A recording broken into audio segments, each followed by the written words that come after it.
اے آئی غیر اللہ صرف اپنا رکوع دیکھتا رہا، مگر جو ید اللہ تھا اس نے اپنا ہاتھ بڑھا دیا، سائل نے انگوٹھی اتار لی۔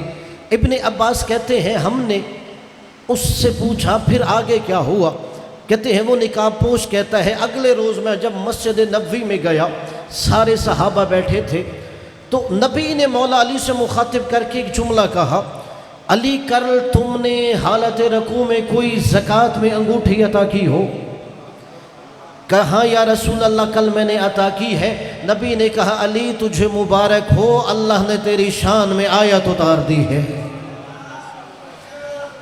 اہل سنت عالم ارجح المطالب میں علامہ عبید اللہ امرسری آگے روایت بڑھاتے ہیں، کہتے اتنے میں جناب ابن عباس نے اس راوی سے کہا کہ تو نے چہرے پہ نقاب کیا ہوا ہے، تو بتا رہا ہے یہ آیت علی کی شان میں نازل ہوئی، اب ان لوگوں کو کیا پتہ ہے کہ تو کون ہے جو علی کے بارے میں یہ واقعہ بیان کر رہا ہے؟ کہا جیسے ہی کہا نا تو اپنا چہرہ دکھا، اس نے اپنے چہرے سے نقاب اتاری۔ یہ نبی کا وہ صحابی تھا جس کے بارے میں نبی نے فرمایا ما اقلت الغبر ولا ازلت الخضر اصدق من ذی لہجت ابی ذر۔ یہ نبی کا وہ صحابی تھا جس کے بارے میں نبی نے کہا کہ آسمان نے کسی ایسے پہ سایہ نہیں کیا، زمین نے کسی ایسے کو اٹھایا نہیں ہے جو لہجے میں ابو ذر سے زیادہ سچا ہو۔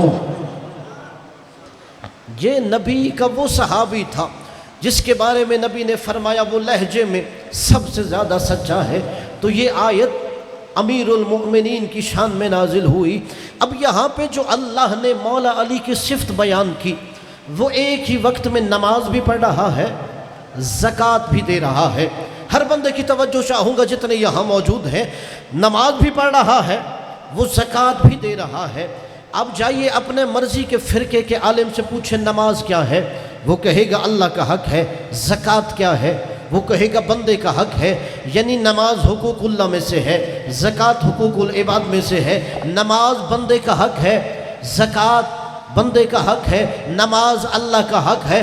قبلہ ناز کیا کرو جب اپنے دل میں امیر کائنات کی امامت محسوس کرتے ہو، ساری کائنات میں نظر دوڑا ہو، مولا علی کے سوا کوئی بندہ دکھاؤ جو ایک ہی وقت میں اللہ کا بھی حق دے رہا ہو، بندے کا بھی حق دے رہا ہو۔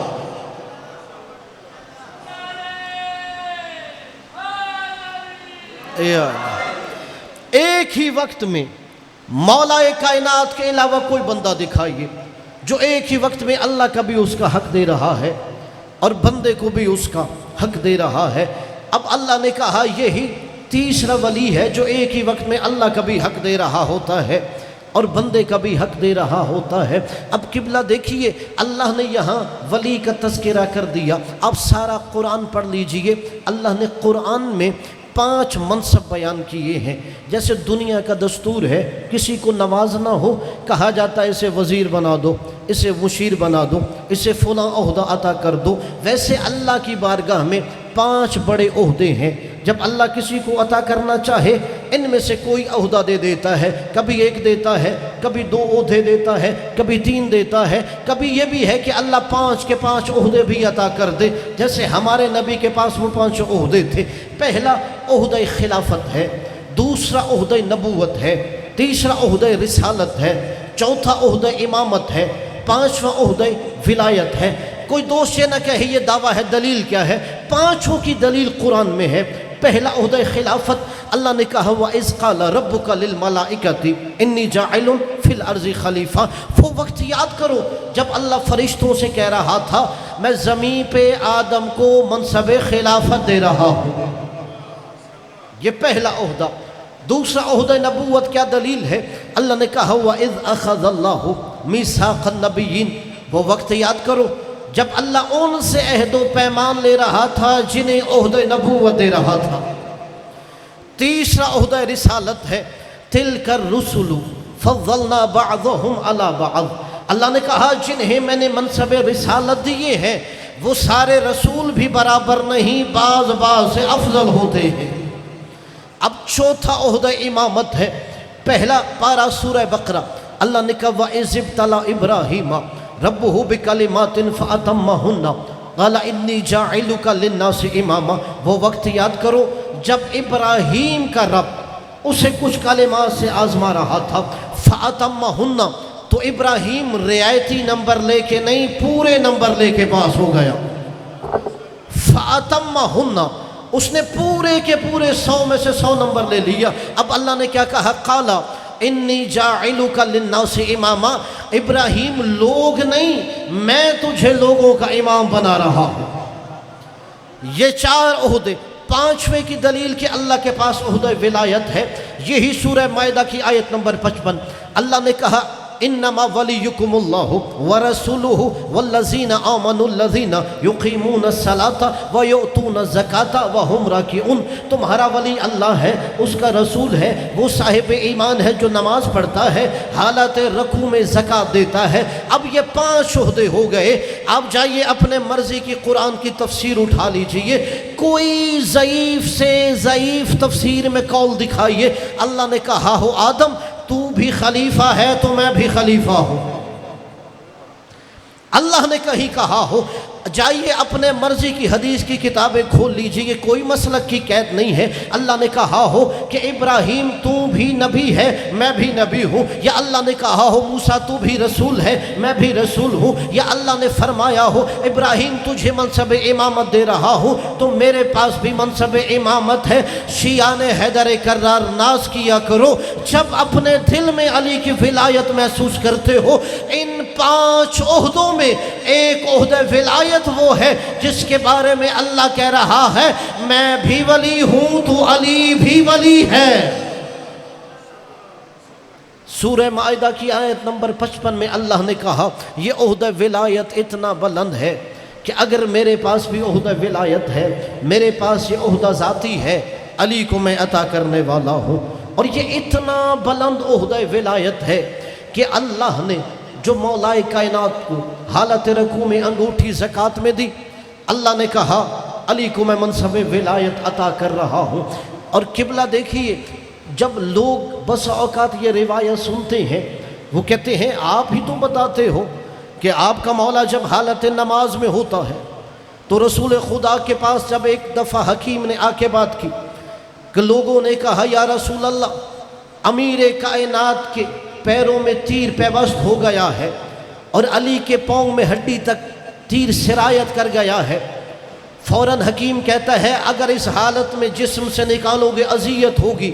نبی کو پتہ چلا، نبی نے کہا جب علی حالت نماز میں ہو تو علی کے جسم سے تیر کھینچ لو، کہ علی اتنے خضوع و خشوع سے مصلی عبادت پہ ہے، جیسے ہی علی حالت نماز میں ہو علی کے قدم سے تیر کھینچ لو۔ وہ کہتے ہیں ادھر آپ کہتے ہو تمہارا مولا اس طرح خضوع و خشوع میں ہوتا ہے اور ادھر سائل آواز دے رہا ہے اور علی انگوٹھی عطا کر رہا ہے، کہ ادھر علی خضوع و خشوع میں تیر نکالے پتہ نہیں چلتا، ادھر سائل آواز دے رہا ہے اور علی اس کی آواز سن رہے ہیں۔ اب اس سوال کا جواب کیا ہے؟ اسے کہو یہ واقعہ کیا ہے؟ وہ کہے گا دونوں واقعہ ایک ہی کے ہیں، تیر بھی مسجد سے نکالا جا رہا تھا، انگوٹھی بھی مسجد میں دی جا رہی ہے، وہ بات بھی نماز کی ہے، یہ بات بھی نماز کی ہے، وہ بات بھی علی ابن ابی طالب کی ہے، یہ معاملہ بھی علی ابن ابی طالب کا ہے، وہ بھی وصی مصطفیٰ کی بات ہے، یہ بھی وصی مصطفیٰ کی بات ہے، وہ بھی کل ایمان ہے یہ بھی کل ایمان ہے، وہ بھی مرد میدان ہے یہ بھی مرد میدان ہے، وہ بھی کتاب مستور ہے یہ بھی کتاب مستور ہے۔ تو کیسے وہاں علی کو نماز کی حالت میں تیر نکالو پتہ نہیں چلتا، یہاں سائل آواز دے رہا ہے اور علی اس کی آواز سن کے اسے انگوٹھی زکوٰۃ میں دے رہے ہیں۔ اب اسے کہو چلو ہم شریعت سے پوچھتے ہیں، ہم اللہ سے پوچھتے ہیں بار الہ یہ ماجرا کیا ہے؟ اب شریعت نے کہا معاملہ سمجھو، اگر تم ڈوب رہے ہو دریا کے اندر، ادھر سورج غروب ہو رہا ہے، ابھی تم نے نماز نہیں پڑھی، تو کیا شریعت کہتی ہے؟ شریعت کہتی ہے نماز پڑھو۔ آپ کہو گے کیسے؟ شریعت کہے گی اشاروں سے پڑھو، آپ کہوگے کہ میں اشارے کر نہیں سکتا، شریعت کہے گی اچھا ایسے کرو اپنی آنکھوں کے اشارے سے پڑھو، آپ کہوگے نہیں آنکھوں سے اشارہ نہیں کر سکتا، شریعت کہے گی اپنے لب کو ہلاؤ، آپ کہوگے میں لب بھی نہیں ہلا سکتا، شریعت کہے گی ایسے کرو، تم دل میں نماز کا ارادہ کرو پھر بھی نماز واجب ہے۔ اب شریعت نے کہا ڈوب رہے تھے نماز پڑھنی ہے، ہم نے کہا ٹھیک ہے، اب پھر ہم شریعت کے دروازے پہ چلے گئے، میں دریا کے کنارے نماز پڑھ رہا ہوں اور ایک بندہ دریا میں ڈوب رہا ہے، اب شریعت سے میں پوچھوں کیا میں رکوع لمبا کر دوں، میں اپنی صورتیں لمبی کر دوں، سجدے لمبے کر دوں؟ اب شریعت نے کہا اپنا رکوع چھوڑ دے، اپنا سجدہ چھوڑ دے، اپنی نماز چھوڑ دے، بلکہ فوراً وہ جو ڈوبتا ہوا ہے اسے تم نے بچانا ہے۔ پہلے شریعت نے کیا کہا کہ اگر تم ڈوب رہے ہو دل میں نماز کی نیت کرو پھر بھی نماز نہیں چھوڑنی۔ اب دوسرے موقع پہ شریعت نے کیا کہا، وہاں کوئی اور ڈوب رہا ہے، اب شریعت نے کہا کہ تم اپنی نماز رکوع سجدہ چھوڑو، مصلی سے اٹھو اور اسے بچاؤ۔ بار الہ یہ ماجرا کیا ہے؟ اللہ نے کہا جب تمہاری ذات کی بات ہے تو پھر عبادت پہلے ہے، جب کسی اور کی بات ہے تو حفاظت پہلے ہے۔ جسے شریعت کے یہ دو مسئلے سمجھ آ گئے تو اب نتیجہ دے رہا ہوں، جہاں علی کی ذات کی بات تھی، علی مصلی عبادت پہ آئے، علی کے قدموں سے تیر نکال لو، علی کو پتہ نہیں چلتا۔ جہاں مسجد کے دروازے پہ سائل اللہ سے شکوہ کر رہا ہو، وہاں اللہ کی عزت بھی مولود کعبہ بچا رہا ہے کہ یہ سائل اللہ سے شکوہ کر رہا ہے، یہ سائل اللہ سے شکوہ کر رہا تھا تو علی نے کہا چونکہ اللہ سے شکوہ کر رہا ہے اس لیے میں اسے حالت رکوع میں انگوٹھی دے رہا ہوں۔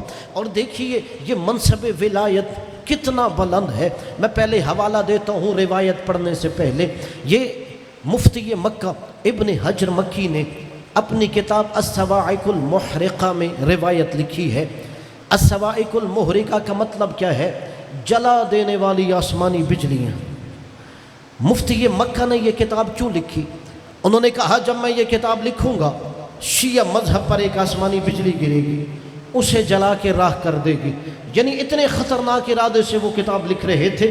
کتاب لکھوں گا شیعہ مذہب پر آسمانی بجلی گرے گی، اسے جلا کے راہ کر دے گی، اور قبلہ میں کہوں گا آسمانی بجلی وہ گرا سکتا ہے جس کا اس پر اختیار ہو۔ میرے مذہب پہ کون آسمانی بجلی گرائے گا؟ اور میں کہتا ہوں جو یہاں غیر شیعہ بھی ہے، آپ جاؤ مفتی مکہ کی یہ کتاب پڑھو، اگر غیر جانبدار ہو کے پڑھو گے اہل بیت کے دروازے پہ آ جاؤ گے۔ اب اس کے اندر سے روایت پڑھ رہا ہوں، مفتی مکہ کہتے ہیں بزم رسالت سجی ہوئی ہے، صحابہ کرام شمع رسالت کے گرد پروانوں کی طرح بیٹھے ہیں کہ اچانک مولا کائنات علی آ گئے۔ جیسے ہی امیر الکائنات آئے، نبی نے ایک جملہ کہا، یا علی آج تیرے چہرے پر تھکن کے آثار ہیں۔ نبی نے کہا یا رسول اللہ اگر میرے چہرے پہ تھکن کے آثار ہیں، آپ کو میری طبیعت صحیح محسوس نہیں ہوتی، میں آپ کو مریض لگ رہا ہوں، آپ اللہ سے دعا کریں اللہ مجھے شفا عطا کرے۔ اب دعا کس نے کرنی ہے؟ نبی نے۔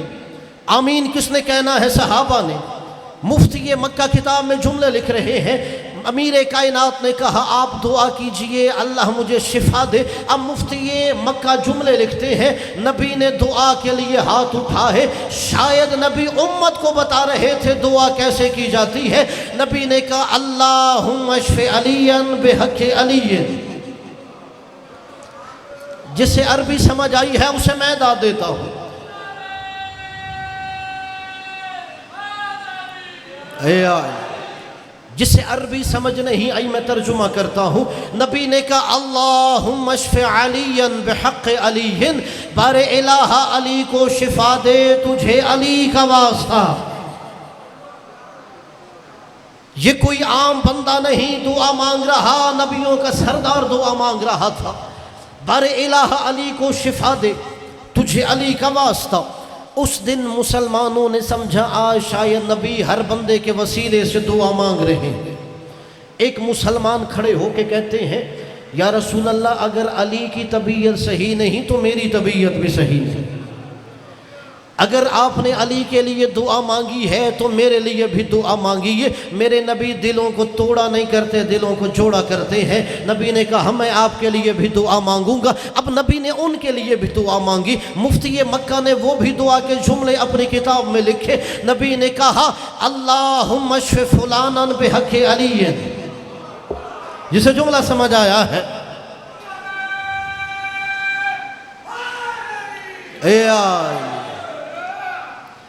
نبی نے دعا مانگی اللہم اشف فلانا بحق علی بار الہ، انہیں بھی شفا دے علی کا واسطہ۔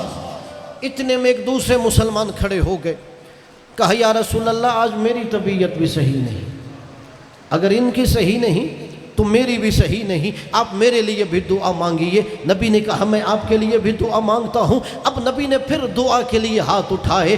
نبی نے کہا اللہم اشف فلانا بحق علی، انہیں بھی شفا دے علی کا واسطہ۔ منو ان بطور امانت آپ کو روایت ہدیہ کر رہا ہوں، جو نبی نے تمہیں دعا کا سلیقہ سکھایا۔ کتنے صحابہ کرام رضوان اللہ تعالی علیہم کھڑے ہوئے کہ آج میری طبیعت صحیح نہیں، نبی دعا مانگتے رہے انہیں شفا دے علی کا واسطہ، انہیں شفا دے علی کا واسطہ، انہیں شفا دے علی کا واسطہ، انہیں شفا دے علی کا واسطہ۔ بالآخر دل میں چھپی ہوئی بات زباں پہ آ گئی، یا رسول اللہ یہ انصاف تو نہیں ہے، علی کے لیے بھی وسیلہ علی ہے، ہمارے لیے بھی وسیلہ علی ہے۔ انصاف یہ ہونا چاہیے تھا اگر علی کے لیے وسیلہ علی بن رہا تھا، ہمارے لیے وسیلہ ہماری ذات کو بناتے۔ آپ علی کے لیے بھی اصل وسیلہ بنا رہے ہیں، ہمارے لیے بھی وسیلہ علی بنا رہے ہیں۔ نبی نے آگے جملہ کہا جسے مفتی مکہ نے لکھا۔ نبی نے کہا تم اپنی بات کر رہے ہو، والذی بیدہ نفسی، مجھے اس ذات کی قسم ہے جس کے قبضہ قدرت میں محمد مصطفیٰ کی جان ہے، تم اپنی بات کر رہے ہو۔ میں نے اللہ سے اپنے لیے بھی دعا مانگنی ہو تو وسیلہ علی کا دیتا ہوں۔ مالک آپ کو سلامت۔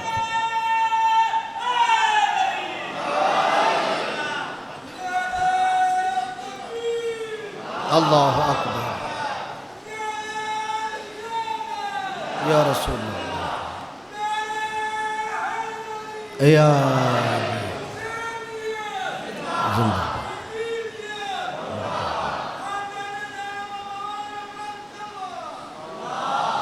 اللہم صلی علی محمد۔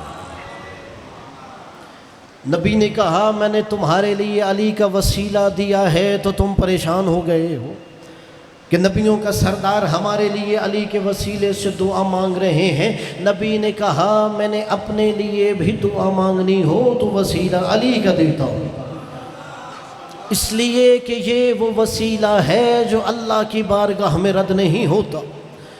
اور قبلہ یہ منصب ولایت کتنا بلند ہوتا ہے۔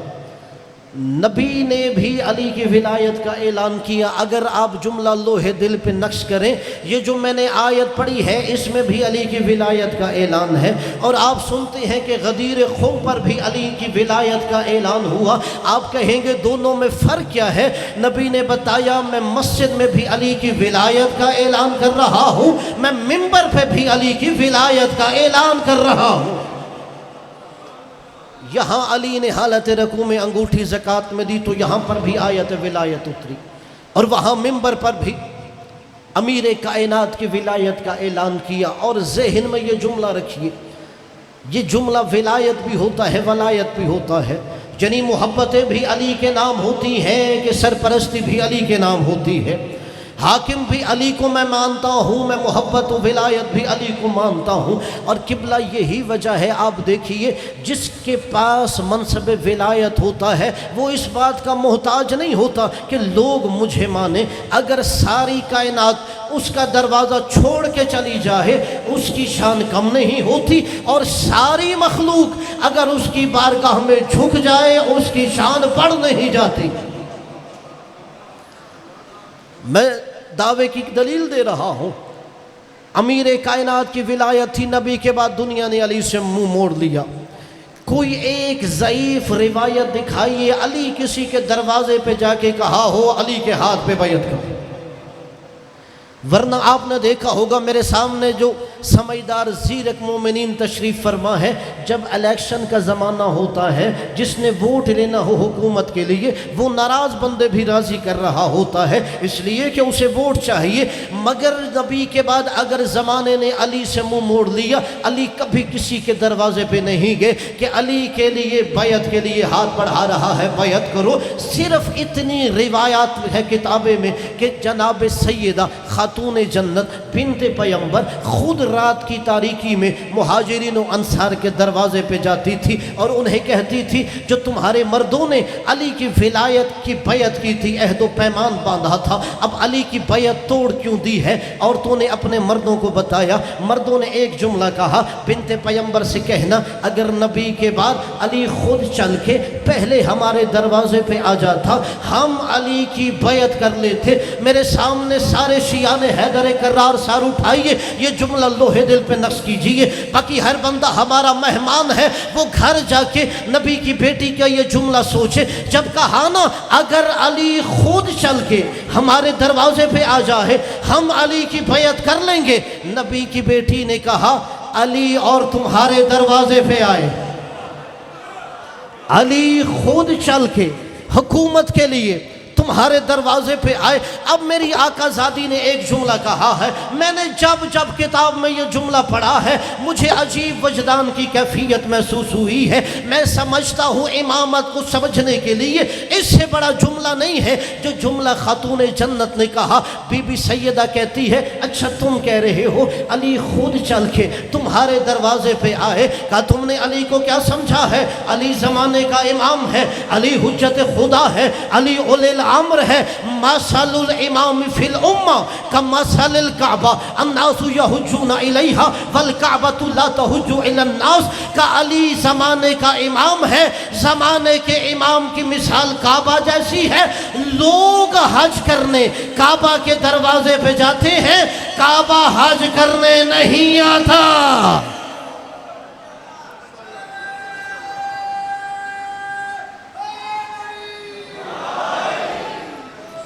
لوگ حج کرنے کعبہ کے دروازے پہ آتے ہیں، کعبہ حج کرنے کسی کے دروازے پہ نہیں آتا۔ اور یہی وجہ ہے کہ جو بنت پیغمبر نے کہا علی زمانے کا امام ہے، امام کی مثال کعبہ جیسی ہے، اور یہی نبی نے بھی مولا علی کے بارے میں فرمایا، جسے چاہیے اہل سنت کتب کے حوالہ جات کے ساتھ نبی نے کہا یا علی مثلک فی امتی کمثل الکعبہ، علی تیری میری امت میں مثال کعبہ جیسی ہے۔ یعنی نبی نے خود کہا علی کی مثال کعبہ جیسی ہے، یعنی نبی نے کیا کہا؟ کعبہ بھی کعبہ ہے تو علی بھی کعبہ ہے، کعبہ بھی کعبہ ہے تو علی بھی کعبہ ہے، کعبہ بھی قبلہ ہے تو علی بھی قبلہ ہے، کعبہ بھی کعبہ علی بھی کعبہ، کعبہ بھی قبلہ ہے تو علی بھی قبلہ ہے، مگر دونوں میں فرق یہ ہے کہ کعبہ پیشانیوں کا قبلہ ہے، علی دلوں کا قبلہ ہے۔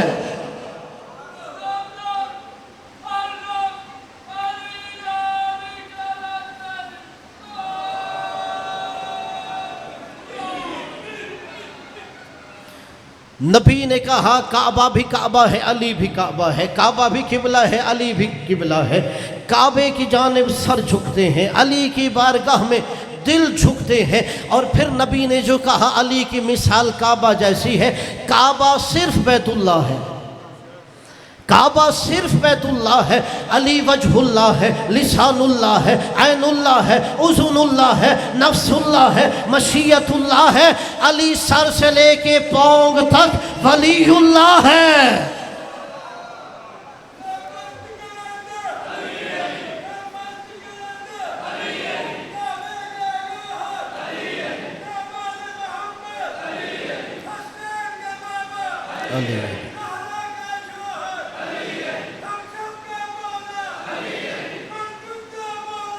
علی